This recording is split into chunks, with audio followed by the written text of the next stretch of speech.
Hi everyone, welcome to our conversation with Wondwossen Dikran, presented by Greater Film Festival, a creative community amplifying stories for the greater good. This panel is in partnership with Networking for Career FIlmmakers, a Facebook group dedicated to connecting professionals in film and television around the world.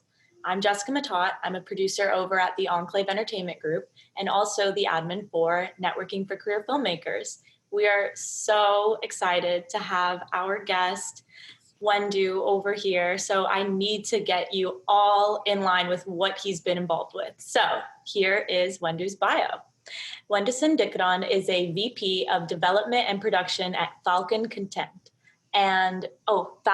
Content and a seasoned television creative and production specialist. Prior to joining Falkon, Wondwossen was the head of production at NBC's DreamWorks TV. For over 14 years, he's been writing, producing, and developing content that resonates with audiences globally. Wendu graduated cum laude with a degree in film and television production from Chapman University. So I just have to ask, given everything with COVID, how are you doing? I'm good. There's obviously challenges. There are challenges. One of the first things that happened when March, I think 12th hit, we realized that physical production as we know it, at that point I was at NBC Universal, and we had a bunch of projects that were sort of activated, some shooting internationally. We had to huddle and just basically decide that, okay, we have to put a stop. We don't know what we're dealing with. There wasn't a lot of mandates or guidance from the state level, federal level, that were coming in. So people were just mainly concerned about making sure that everybody's safety and health and well-being was a priority, as it always should be. Sometimes that gets neglected in the world of production, particularly in the independent filmmaking world. But I would like to encourage producers to know that the safety of your, team, your employees, is the most important thing that you should be focused on at any given point. But once that happened, we knew that we had to basically stop physical production, so transition everybody out, to a sort of like a safe work at home space where we set up technology and provided support for my team and I to be able to work from home. And in the meantime, was also working with leadership and executives and determining what we're going to do and what our next steps are going to be, as we were waiting for guidance from not only IATSE, but the Directors Guild of America, the Producers Guild of America, and other stakeholders, including our mayor and the governor as well. So having done that, I haven't been to the office or any office space in, I would say, almost 6 months, and I've been able to function pretty well. Now, the balance is really where the trick is. For those who have family, children particularly, it could be challenging because your home now, or your space, becomes not only your workspace, but now it's also a school, it's also a daycare, center, it's many other things. It's also camp. So you have to juggle all of these things and be able to sort of maintain not only physical well-being, but also mental, well-being as well. So yeah, and we adapt as we go. That's what we do. Can you take us through how you've been adapting, actually? Because, I know that you've just started this new position at Falkon Content, but I'm just curious as to how you really are handling all of these different daily activities at once. Yeah, so you pretty much have to sort of, the thing about producing and being involved in production for such a long period of time, you know how to compartmentalize a lot of things and just sort of manage, what is priority, what's not, what can you do in the next couple of hours versus what is really, needed for the next day or two. So it's a constant, thinking process, wheels turning all the time. And I basically personally have a set schedule. I wake up very, very early now. For anybody in my household does. I'm married. I do have a 7-year-old son, so he's pretty high energy once he gets up. So Yeah. what I do is I've set my schedule a little bit differently than what I used to. So now I'm up early. I try to knock out at least 2 hours of work before anybody else gets up. So that's like a 5 o'clock, or 6 o'clock, uh, sitting on the computer and answering all the emails, working on my daily schedule. Then I definitely also have to make sure that I put time for a meal, for a little break, for a little Yeah. mental rest, a little bit of reading. I don't nap, so I just go through the whole day. But it's really, you got to be able to carve out time and sticking to that discipline. Um, and you also have to manage your sort of physical activities as well, like in the sense, get a half-hour walk or put in like Yeah. something on the bike, if you can, just however weight, just use body weight to do some exercises. But you have to dedicate time for each of these things, across the board, and the work will get done. Sometimes the lines get blurry because you're tempted to an email at 9 p.m. and if it's part of your job, it is part of your job. So you're going to do that regardless, COVID or not. But what that ends up happening is, where does all of this end? So you have to make sure that you close the computer, you close the books, or whatever you need to do, or put away your devices, at a certain time, and that is strictly going to be dedicated to you and your overall well-being, and everybody else that needs your well-being around you as well. You know what I mean? Yeah, of course. So before COVID struck, before all of this happened, I'm just wondering, could you take us through your first steps? So, from what I researched, you graduated from Chapman, and then 5 years later, you're the director of development at Activator Pictures. So, could you break down your first 5 years and then take us through how you got to NBC Universal? Sure. Actually, I think that was a longer gap there. Oh, super I'll walk long. you through it. Don't worry about it. The thing is, we know So so much. We're so intrigued. We gotta ask. no, it's all good. And so I'll walk you through, like, my experiences in film school. I was there for 98, 99 until 2001. Then I left Chapman, but a lot of my friends who were in the program with me, or we're also creative collaborators. So even after graduating, I make sure that I maintain network, cultivating that. And that's very, very important. That's one thing I want to tell people is that when you leave school, or once you leave school, that doesn't mean you leave everybody behind you. There's going to be people coming out of that program that are very like-minded, creative, that could be really great support system for you as you venture out into the professional world. So once I got out, I was able to get a production assistant's job on a on a couple of MTV sort of first sort of, I don't want to, that would be the Jackasses and the Andy Dick Show and Walt that, like a lot of like this, that genre that was on a very popular on MTV at that time. I got a chance to work with a production company that was producing a lot of that content, and there was one gentleman who was really willing to sort of mentor me as I kind of work my way up through being a production assistant to a coordinator. And once I got on that track, like, he was able to sort of give me bigger projects, bigger budgets. So that's kind of how I built sort of my portfolio, and just the growth, the organic growth of my career.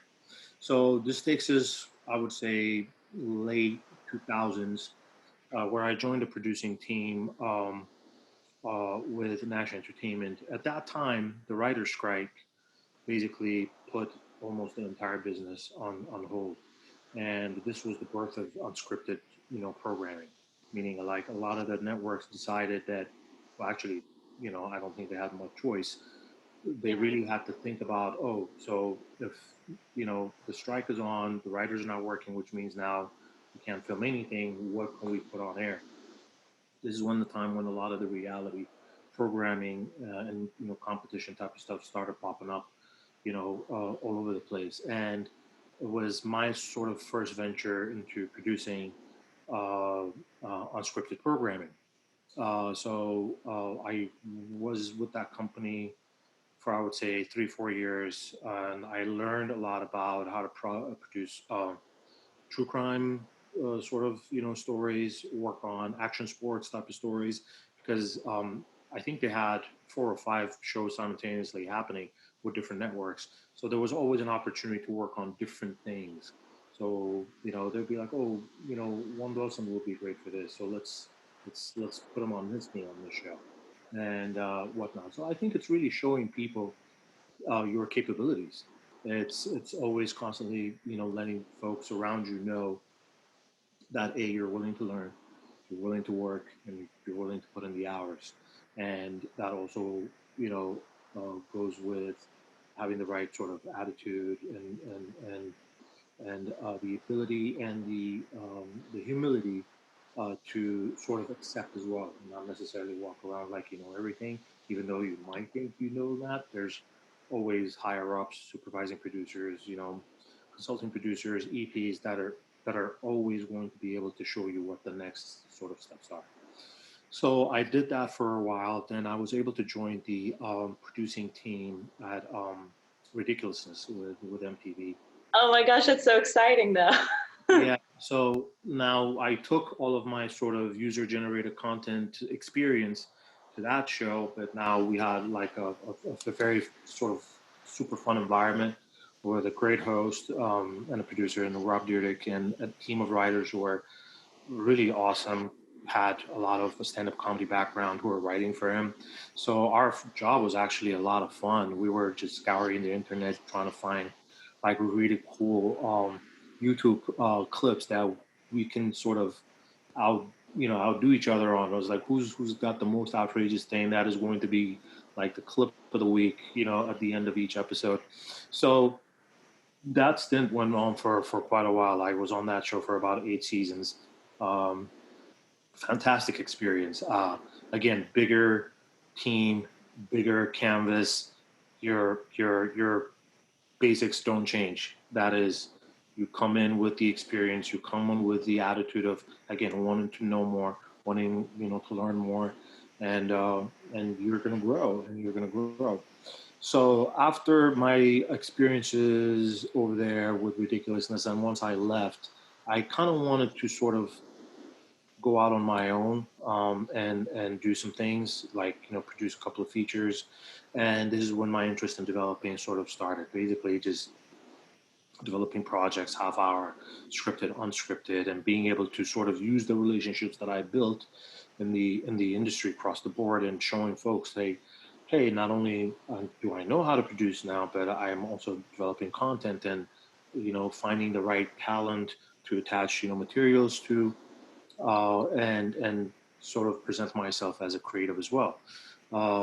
There'll be some resistance because you'll get questions like, "Oh, what have you done before? What have you developed before? What have you sold before?" And I think as long as you have the attitude that there's someone who's going to recognize your talents and be able to give you an opportunity and a shot, you just got to keep going. You got to keep going and knock on as many doors as you can. And had the ability to develop stuff for Activator at that time. It was also working with a talent sketch comedy group named Entertainment that I knew for many years. They're out of Atlanta, but they had recently moved to Los Angeles. And I was a huge fan of the content, and I knew that we could do some really cool stuff together. So I approached them about collaborating on some stuff, and we ended up developing a half-hour show that we sold to YouTube Red, which is what we called at that time. So that gave me the confidence now that I had one, thing under my belt, and I can, keep going and going. So I had produced a feature during that period as well for Lifetime Networks, and many other projects, branded, short form, long form, docu, and worked independently in that space. Then eventually so keep in mind, as you go through these journeys, your network now starts growing, right? Like the people you connect with, not only in production companies, studios, but now you're included in agents and managers and talent. So your industry family is going to keep growing exponentially. So I was approached by someone who had been working at NBC. Actually, this was DreamWorks TV was not part of NBC Universal at that time, but they had just been acquired by it. So they, talked to me about my experience in working with a team, a bigger team, and helping them transition to a bigger sort of network, and that was NBC Universal.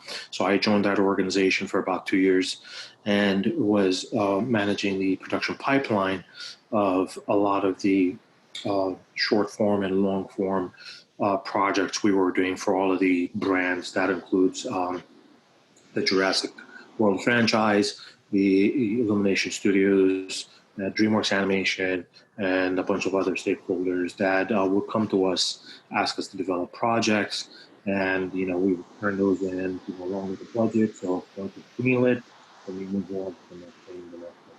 So I was there for about 2 years, but the next journey for me, I figured was going to be something of a hybrid that involved developing content. And I'm a huge sports fan, so I was really looking for a space that could actually nurture that. That's where the Falkon story comes in.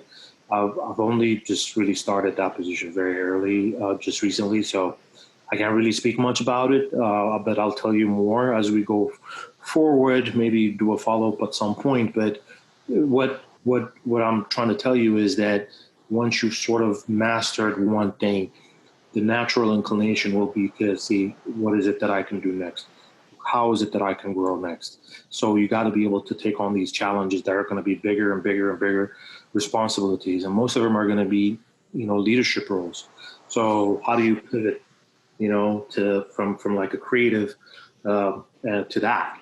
So there's a lot of, dynamics that come, in the middle of all of this that I hope I can shed some light on the next couple of questions. So what I'm gathering is you not only spoke into existence what you wanted to do, you had to let people know what you were interested in, but you also were a team player.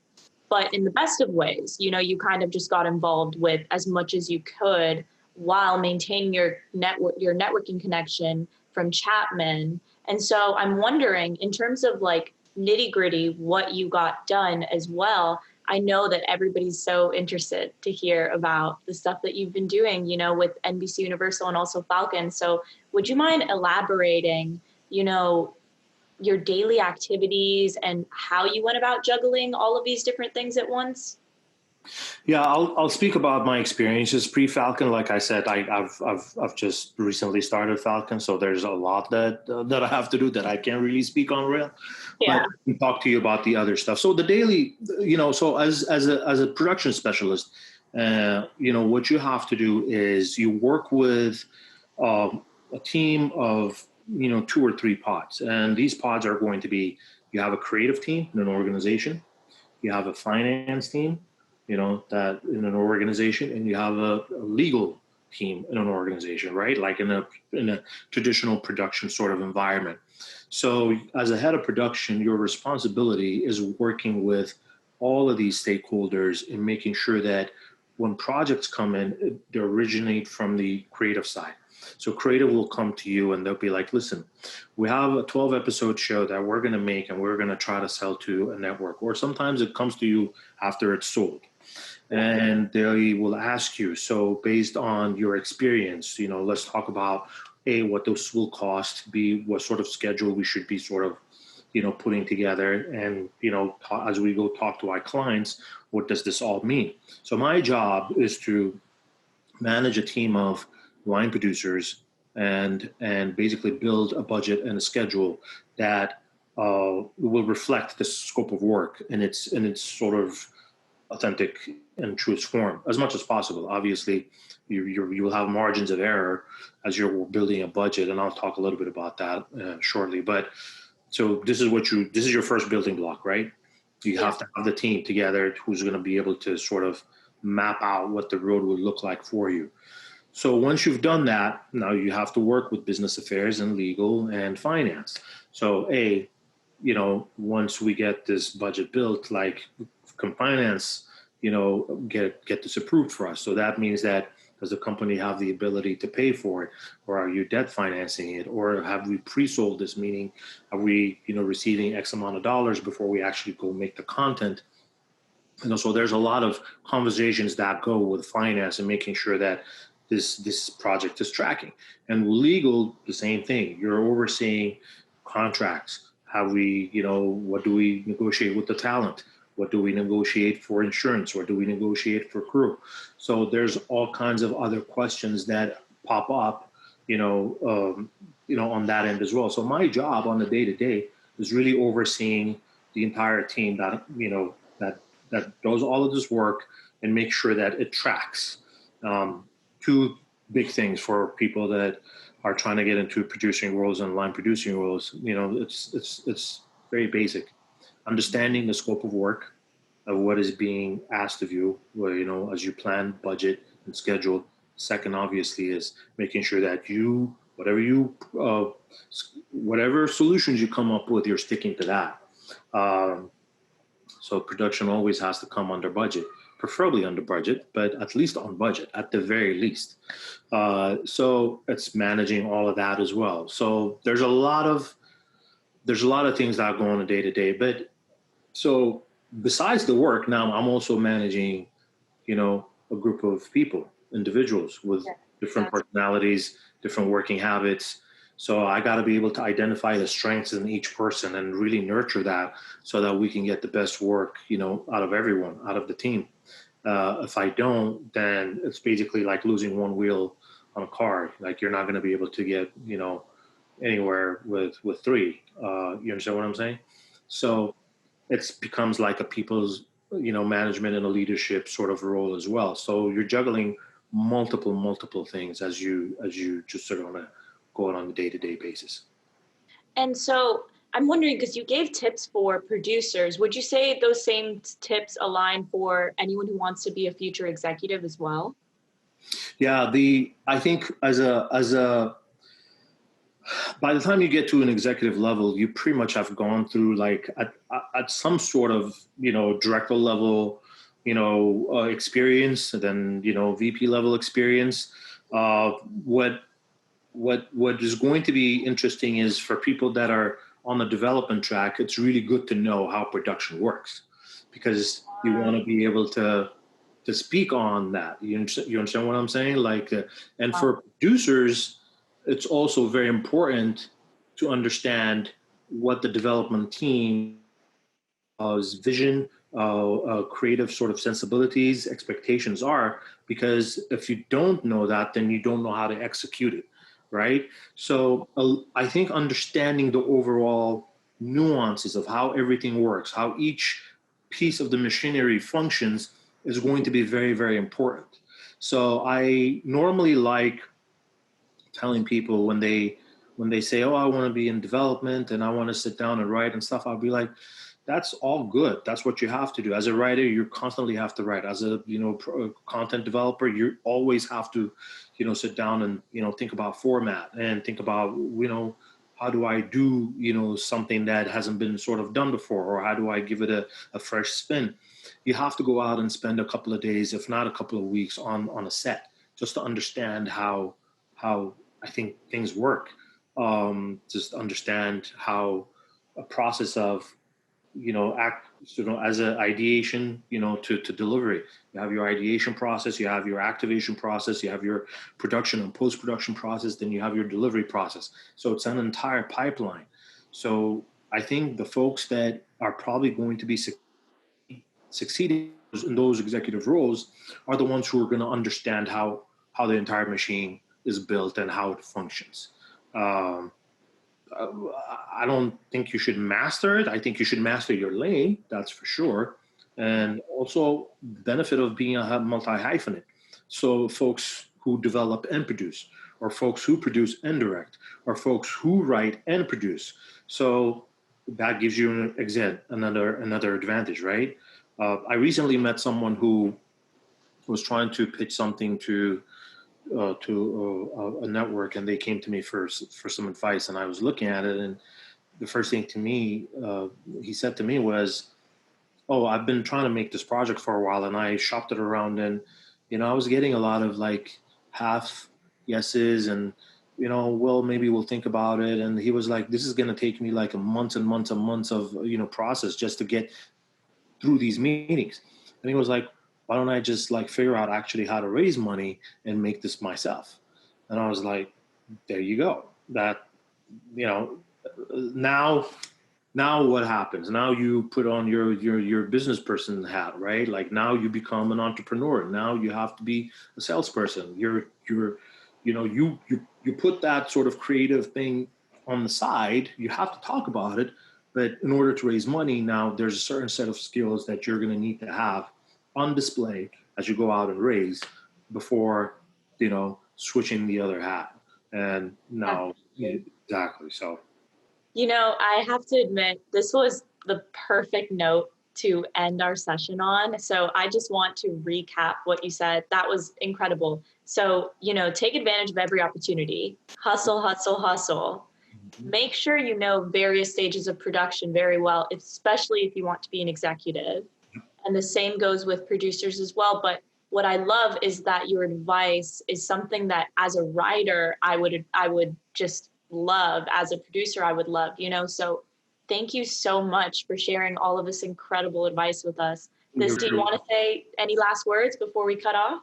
I just want to say that where there's, challenges, there's also, there are plenty of opportunities. I know a lot of people are sort of stuck in this, rut that we're in with COVID and whatnot. But